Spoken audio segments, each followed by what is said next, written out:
Greetings and thanks for checking into the Friday 13th YouTube channel. I hope you're all doing well. Today, on the 22nd of March 2022, I had the pleasure of interviewing frontman and guitarist for Swedish power metal band Wolf. Now, I spoke to Niklas. We talked about the history of the band and, of course, a new album which is about to come out called Shadowland, released on the 1st of April of 2022 on Century Media Records. So have a listen to this interview, watch it, enjoy.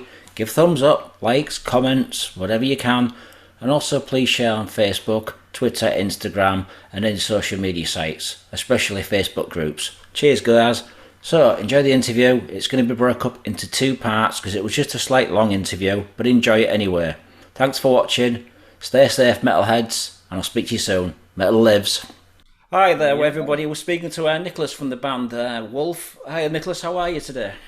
Hello, I'm fine. I'm actually having a bit of Wolf beer here, celebrating the 40th anniversary of the Number of the Beast tonight. All right. Okay. Congratulations. Enjoy. Yeah. Thanks. So you have your own beer then, do you? Wolf beer. Yeah. But this is just cheap beer from the local grocery store. But yeah, we have a Wolf beer. It's a craft beer made in Sweden. It's really, really good. It's kind of a beer company that wants to combine heavy metal with craft beer, because nowadays, when we're a bit older, a lot of the metal audience is a bit older, and they really appreciate some quality beer and not, drink like 20 cheap beers to get drunk. They want to, have something tasteful and a nice experience. So we heard of them, and I did an interview with them for, I think it was Devil Seed album, and we had started to well, maybe we should have our own beer. That would be cool. So it's been an ongoing relationship. They are very passionate about their craft, and like we are with the music. So it's a great marriage. Okay, and so I'll say to you, skull, as they say in Sweden. Skull. Skull, yeah. Cool. All right then, Niklas, I'm going to ask you some warm-up questions. What came first in your music career? Was it guitar or vocals? It was the guitar. It was guitar, but first it was drums, actually. I started banging on. I wanted to play the drums really bad when I was a kid. So we didn't, we were working class. We didn't have a lot of money. So my father built like a drum kit took, things from the kitchen and, buckets, all kind of, kitchen, stuff, and built a drum kit. And then eventually I got my own first snare drum. I still have it today, and I have the original drum head that it was on.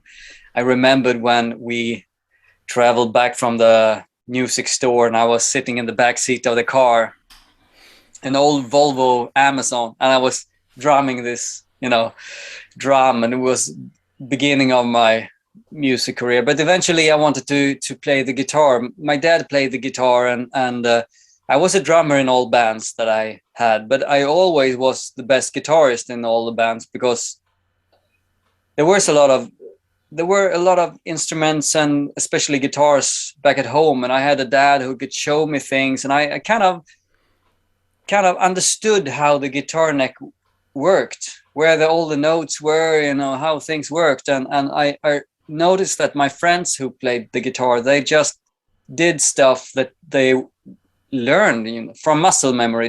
They didn't understand what they were doing, So in my heart, I think I was a guitar player. And then when I was 16, I decided that this is really the thing I'm passionate about. So I switched from drums to guitars. And that was my main goal, my dream, to become like a professional guitar player. I even applied for, music school on the higher level to become a professional guitar player. But I wasn't accepted, because I didn't read music well, and I have basic understanding of music theory, way more than most people in bands, but not enough to, you know, to be successful in doing an audition for a music school and, you know, get accepted. So I got denied from those schools, but that led me to explore my guitar playing and develop my own style. And that became the foundation of the sound of Wolf. So when we started Wolf, I was a guitar player. All that I ever wanted to be was a guitar player. But we started the band in a way it was me, a bass player, and a drummer, but we couldn't find a singer because I mean we wanted to play heavy metal from the days when we grew up listening to metal, from like early days of Iron Maiden, like Number of the Beast that I mentioned. But where could you find a singer like that in the 90s, where, I mean, no one wanted to even touch traditional heavy metal? There was no one wanting to sound like Bruce Dickinson or Ozzy Osbourne, you know. So I thought that, okay, I can sing until we find a singer. So I started to sing in Wolf until, you know, we could find a real singer, but we never found one. And I, you know, just continued singing, and I found out that this is something I need to do. And, you know, I found something in myself when I started singing, like, I need to express myself this way. And it was also an exploration of what my voice can do, or, you know, getting to know your voice, or, you know, or when you sing, you are getting to know your soul, really getting to know yourself on a very, very deep level. At least the way I sing, I couldn't sing any other way. It has to be 100% for real from the bottom of your soul. And when I started doing that, there was no turning back. So here I am. Right then, can you remember player your that first started to guitar? sing. Can you remember your first guitar you got? Yeah, it was my first. I learned on my dad's electric guitar. It was an old Hofner, a German, like a German affordable brand that was popular in I think it must have been in the 60s. He had to choose between getting a guitar or a moped, you know, like a small motorcycle, and he chose the guitar. And that I think it got it when he was 15, and that the guitar that I learned on. And then eventually I could afford my own guitar. And I remember that the first electric guitar I purchased was a Super Strat by Charvel. I wish I still had it, but I sold it for a more, you know, a better guitar. But I loved that guitar, and I played the shit out of it. So, which guitar players inspired you then, Niklas? Which guitarists? I mean, Dave Murray and Adrian Smith was my number one inspiration when I grew up. The first, it was actually Hank B. Marvin from The Shadows. I grew up listening to my dad's The Shadows album, and also The Ventures, the American band. And I still love that music, that, you know, surf rock, that instrumental guitar music from the 60s. I still love it, and I still listen to it. So that was my first, you know, when I heard the electric guitar. Was something when I heard the electric guitar, and I went and I played my dad's electric guitar, was something with that instrument that I was drawn to. We had acoustic guitars as well, but I mean, didn't have the same. It wasn't the same thing. So the Shadows was the first, and then I heard Iron Maiden. I heard Number of the Beast. I remember on the schoolyard, and that riff, you know, it was something out of this world. Was something completely new for me. You know, hearing distorted guitar sound, it was like, wow. So that I mean, then Iron Maiden became my house gods, and Adrian Smith and Dave Murray was the guitar player that I really listened to. Then after a while, you discovered like, Jakey Lee. Jakey Lee is one of my absolute favorites.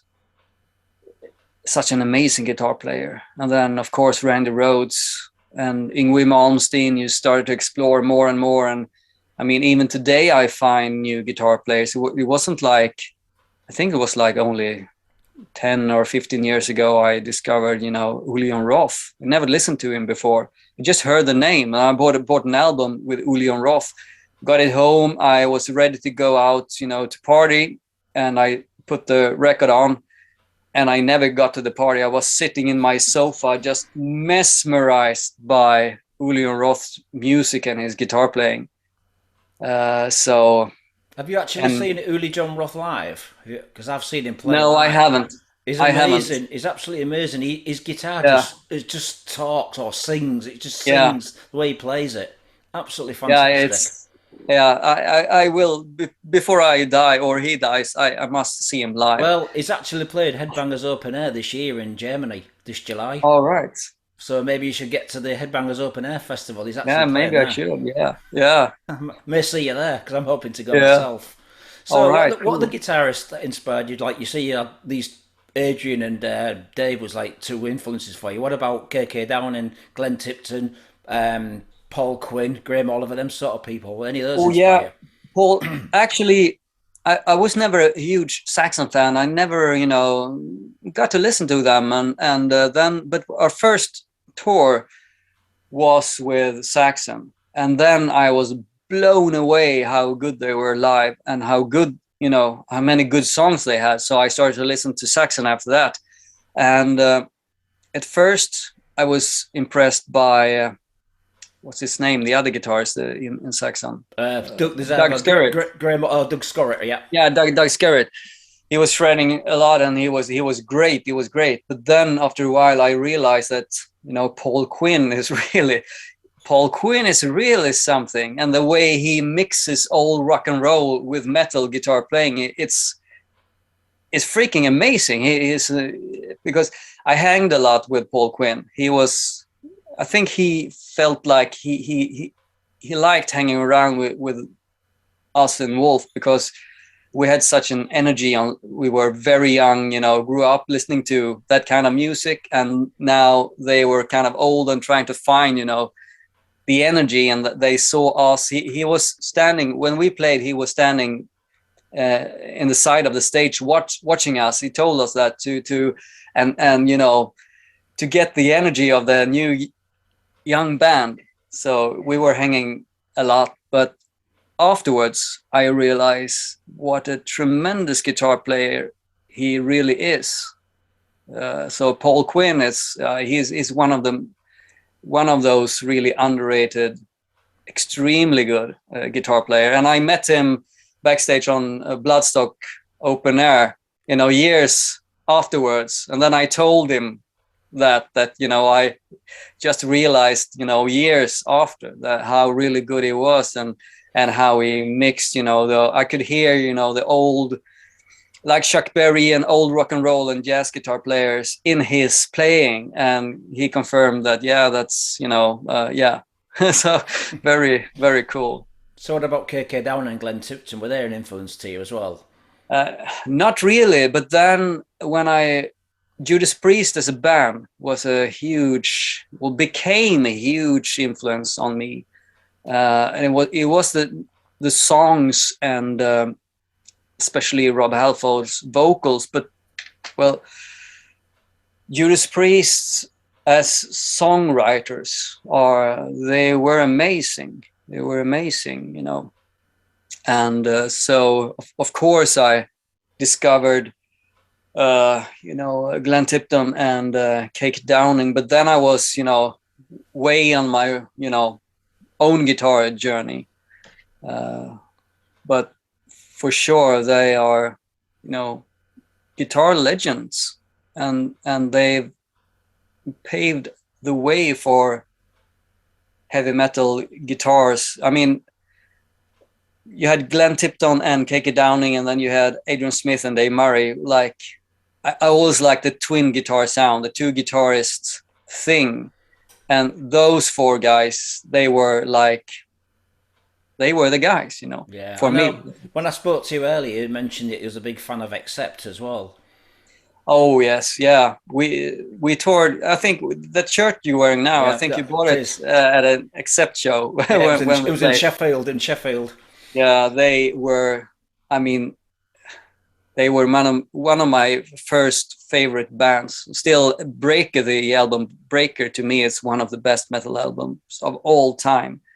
And Wolf Hoffmann, he has that sort of German sense of melody, like from Mozart to all the classical composers to Ulion Roth and Wolf Hoffmann, Michael Schenker. They have that special thing.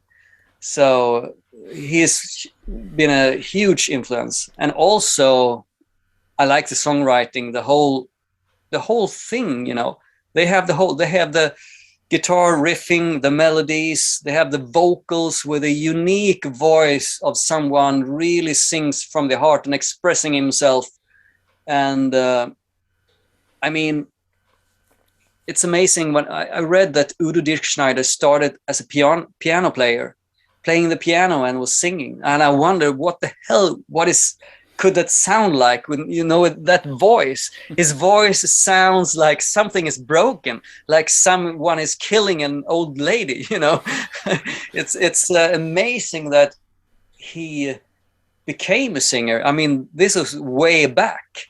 People must have reacted like, what's that noise? Like the first time when people discovered distorted guitars, it was because of an amp broke. Someone dropped an amp, but it broke, and the sound was distorted, and people thought, that noise. But after a while, people discovered that, wow, it's really something else, And I think the same is with Udo's voice, and it was so perfect with the Accept music. So yeah, Wolf Hoffmann is also one of my favorite guitar players. I mean, for me, I think Restless and Wild is probably about the best album Accept did, and Fast as a Shark must have been 20 or 30 years above its time for thrash metal. It must have been. Oh yeah, I remember. I mean, the first time I heard it, I think most people our age, the first time they heard Fast as a Shark, it was a moment, for them. I mean, what did you think when you first heard that song and you hear that record being scratched? I thought my record was fucked. I thought the needle had broken. Yeah. It's like, holy fuck, what's happening? Yeah, and it's wonderful, like the intro with Heidi, Haida, Haida. So German and cheery and everything. And then, what the fuck is wrong with it? It's so brilliant. It must be one of the best intros of all times. So when we look back and look at it being influenced by singers, I guess Bruce Dickinson's in there, Udo Dirkschneider, Rob Halford and Biff Byford. What other inspirations do you have as vocalists? Oh, I mean, I remember the first time I heard Warrell Dane. It was when he was in the band Sanctuary. Rest in peace, Warrell. Yeah, heard him on the radio, and then I bought the record. It was Refugees Denied, I think. Refugees Denied. The debut album of Sanctuary. And I heard his voice. It sounded so metal, and the range he had from, very deep to the highest falsetto screams. I just loved it. And, I played it in my school. I was 16, so I was in, gymnasium, or I don't know the English word for it. But anyway, I was like in school, and people heard it from my tape player, and I was, this is I like rock and hard rock, but this is heavy metal. I don't like this, And I was like, yes, you can't get it because it's too heavy for you. And I remember thinking like, wow, this is the perfect metal voice. If I could have a voice like this, I would start singing. That was really what I thought for years and years and years. There's no point singing unless you can sing exactly like Warrell Dane. That's it. But if I could, then I would start singing.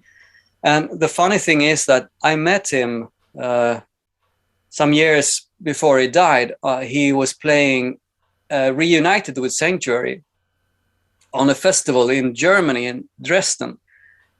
And then I met him backstage, and I usually don't, approach people, and I don't take photos with people, and I don't want to be an annoying fan. Of course, sometimes I've been, but try to avoid this sort of thing. But I saw him there, and he was sitting alone eating, and I just felt like I had to speak to him, you know, because he was a huge part of my upbringing.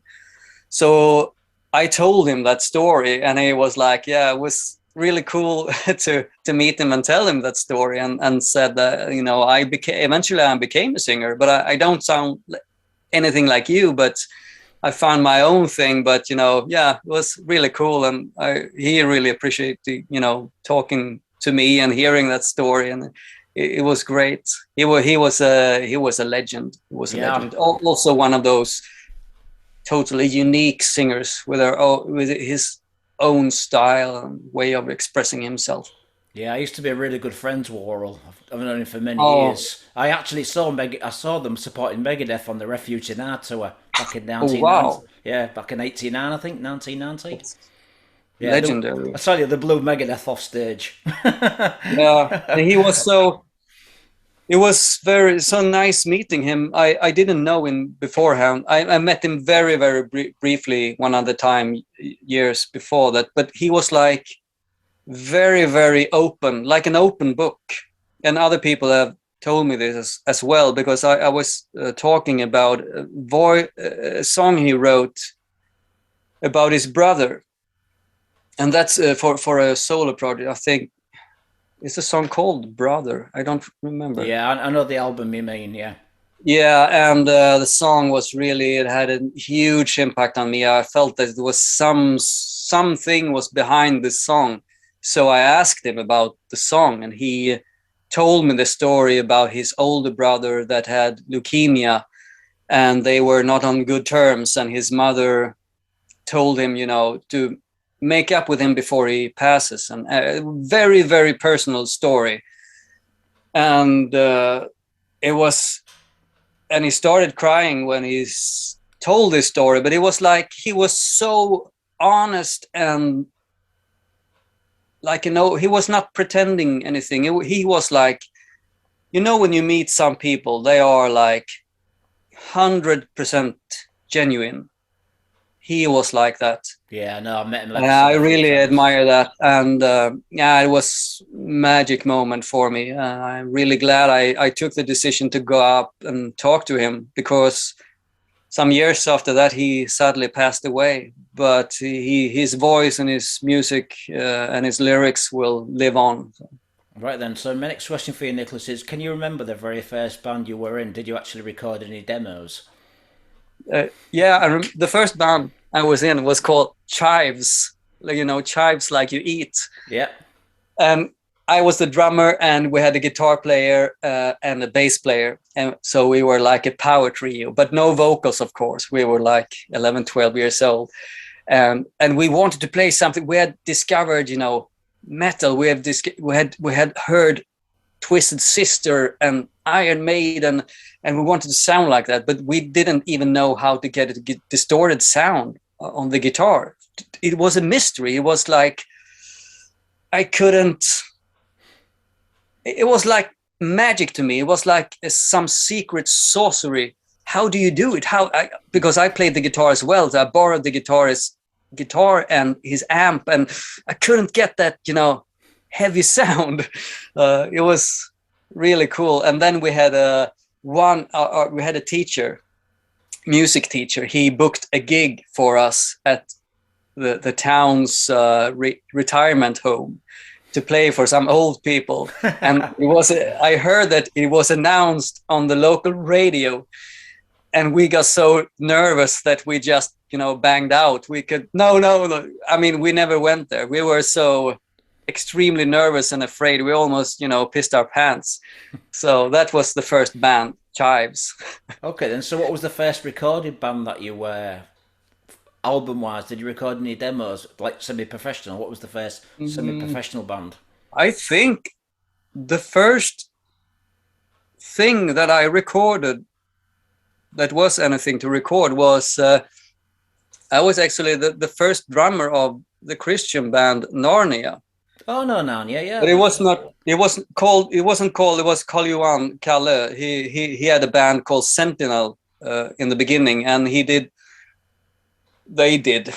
but he was the band, you know. They did one demo, and then I came in because the drummer left, and I was, you know, I was living in the same area and I could play the drums, so I stepped in, played the drums with them for a while, and we recorded a demo. But during that recording, it was something that I couldn't do. It was some song that, I mean, I couldn't play the drums. It was like I was just hitting a wall, and I just felt like I am not a drummer anymore. I must pursue the guitar thing. So after that demo, there was 2 songs recorded, and the drumming is okay, you know. But after that, I went full on to the guitars. And the next thing I recorded was with the band that would eventually become Wolf. So in the beginning, we were called Wolverine. But since no one in Sweden could pronounce it or remember it, we simply, you know, we decided let's call ourselves Wolf instead, you know, and that suited the music. It was very simple, straightforward, you know, like a fist in the face, like Wolf, you know, no prefix, nothing, you know, just Wolf. So, and then we recorded with this Wolverine band that became Wolf, like 4 demo cassettes. And every time I just, you know, loved recording in the studio and learned so much every time. And I'm glad we did all those not so professional recordings. So when we actually got in the studio to record the debut album, we were kind of ready, and learned a lot from recording the demos, and then learned a lot from recording the Wolf stuff with Peter Tägtgren and all the other producers. Right then, because you actually formed back in 1995 under the name Wolf, I believe.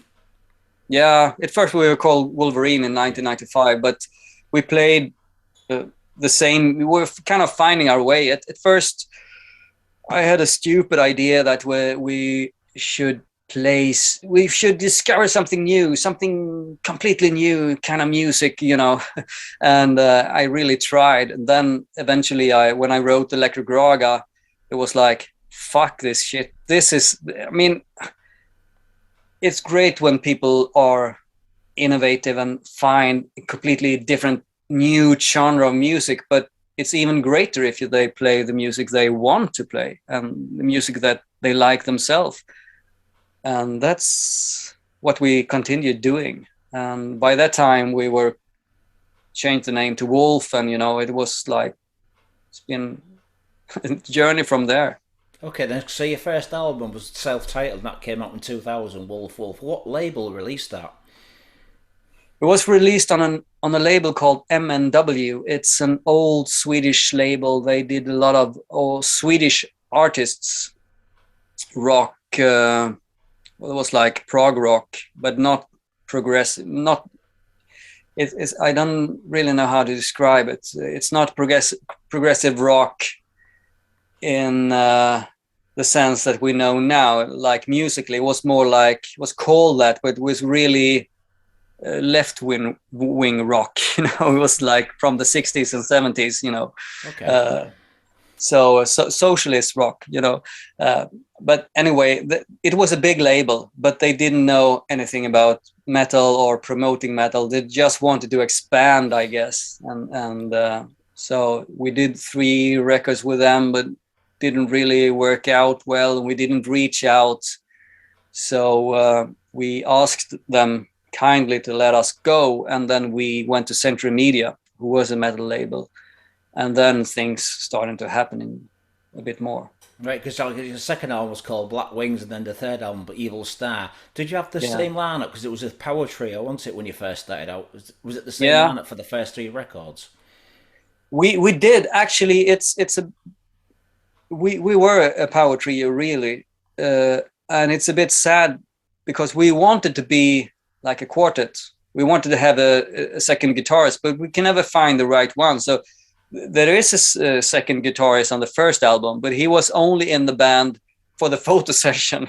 Then he left, you know, and then we did the Black Wings, and we had a guy called Johan Bülow. He was a great guy, but he was more into thrash metal music, and eventually it didn't work out. He also had more family commitment, and we really didn't understand that by then because we were kind of kids, really.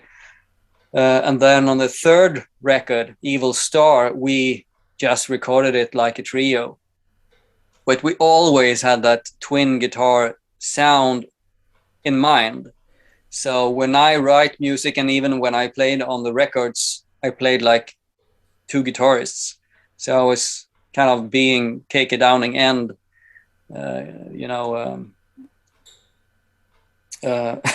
what's the other guy?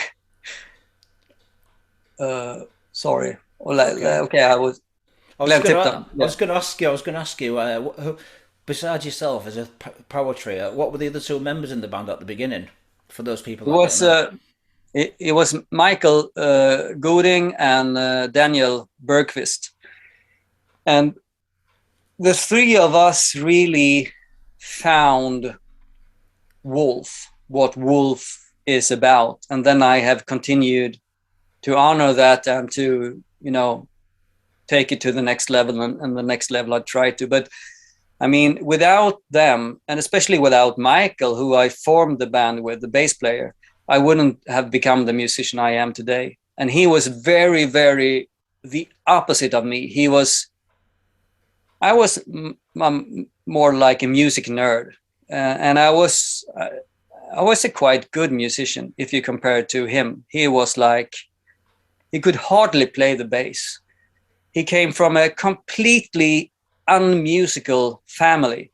His dad couldn't sing the simplest melody. He had that upbringing, and still when he heard metal, he just wanted to do it. And not very much talent and no skills at all, but he had the heart for it. And it's amazing how how he was able to write those riffs and perform that bass playing that he did on the albums with the lack of skills and the lack of music understanding. It was just pure magic, and he worked so well with the drummer. So it's hard to explain, but he was a guy who he couldn't play the bass and stamp his foot in with a rhythm. It was impossible for him. He couldn't even breathe the same time he was playing the bass. So when you watched him play, it was like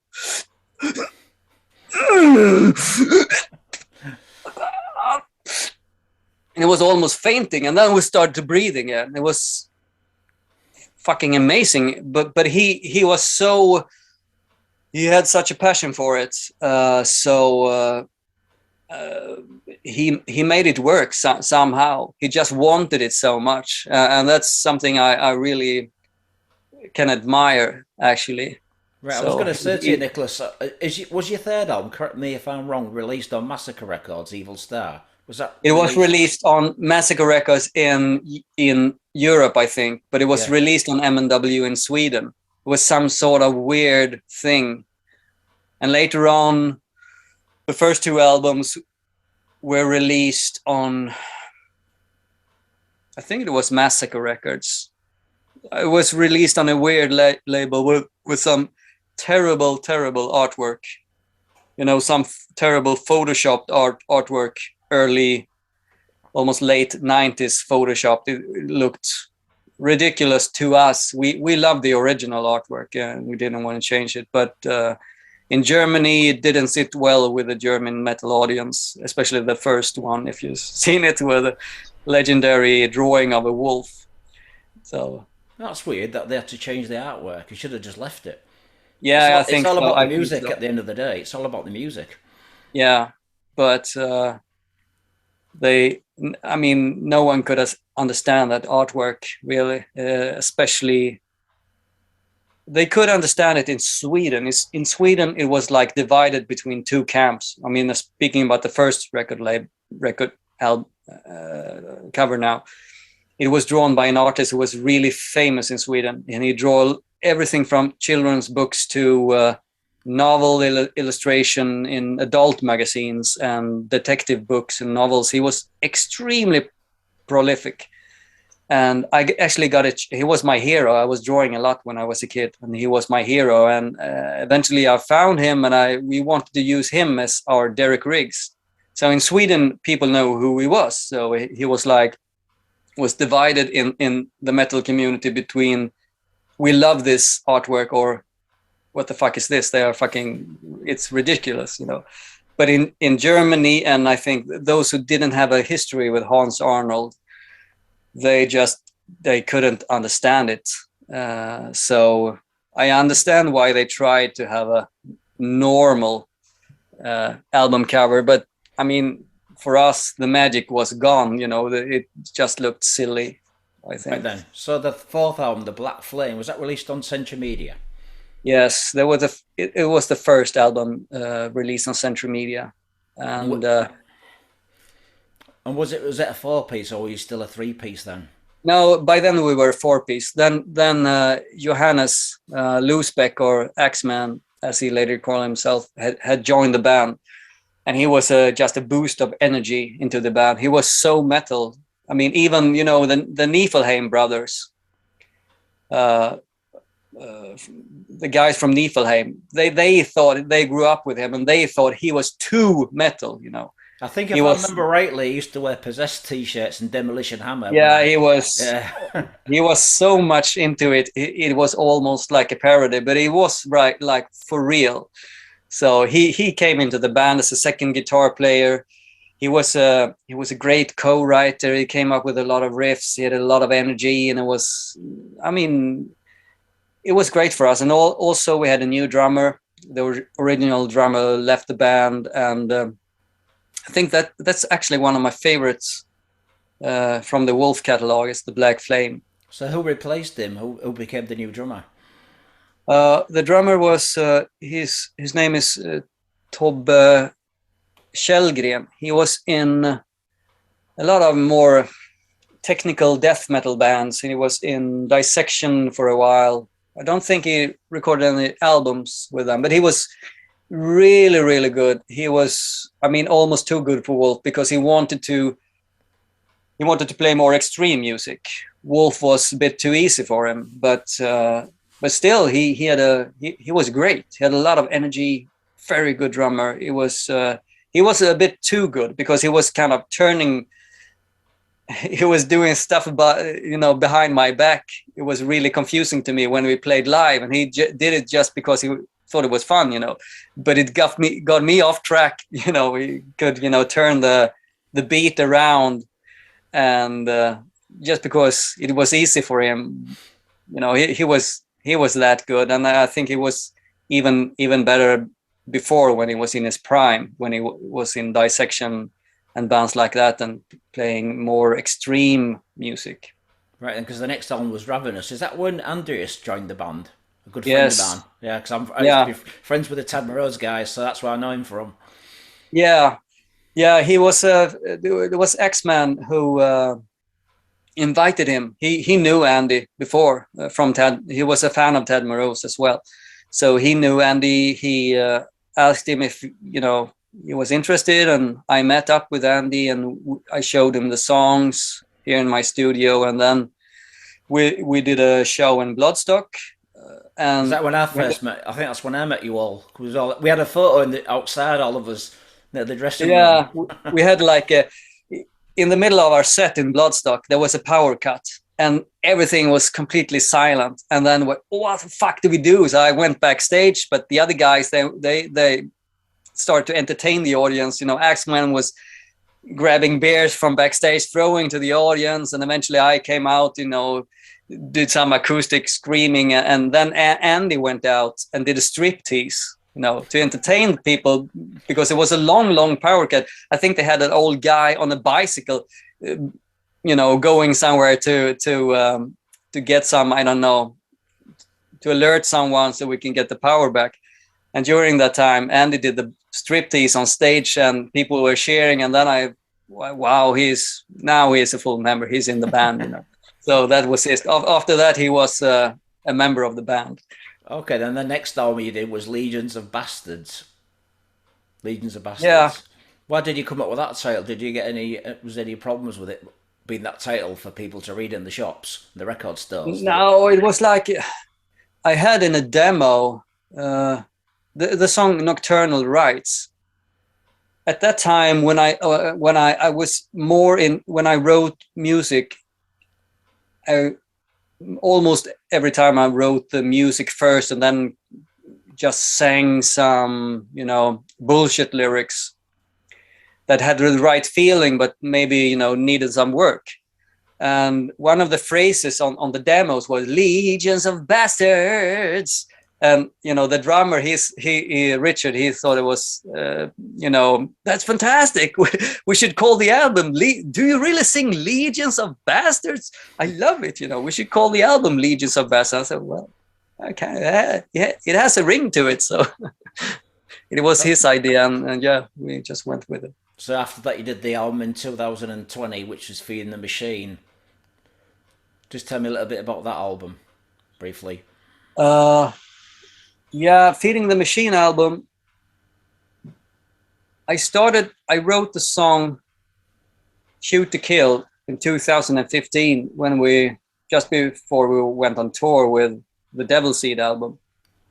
And by that time, I had this is a bit weird, but I was really into metal when I was young. And then when I was 16 till I was 20, I had a really weird period in my life where there was, I don't want to get too personal, but it wasn't really good. I was very much astray, and I didn't even listen to music. I didn't listen to my old you know, records, and it was a kind of very weird period. And when that period, I think I kind of woke up from that evil thing when I was like around 20, and then I didn't want to, you know, think about it, because after a thing like that, you feel so stupid how you can, you know, fall for a thing that was not true or real, and you have kind of done some harm to your life. So I was just buried the whole thing and try to just move on with my life. But deep inside, I knew, and it became more and more obvious as the years went by, like 20 years, that I know that I have to deal with this period in my life and what the fuck happened to me, and how, you know, I had to go through a therapy session. And Feeding the Machine, writing the songs for Feeding the Machine was a long therapy session for myself. Not that I wrote everything on the album, but I wrote most of it, and I wrote all the words, I wrote all the lyrics. And after that period, when I wrote the last song, I felt like I was born again, almost, like felt like, wow, I had actually been through therapy. I went down and saw my darkness, you know, faced my demons, and it felt good. So that was Feeding the Machine. And after that, I felt like I'm pretty done with the album. So I haven't listened much to it at all. I don't, I'm not very attached to the songs anymore, because it's like a thing that I've gone through and I'm through with it.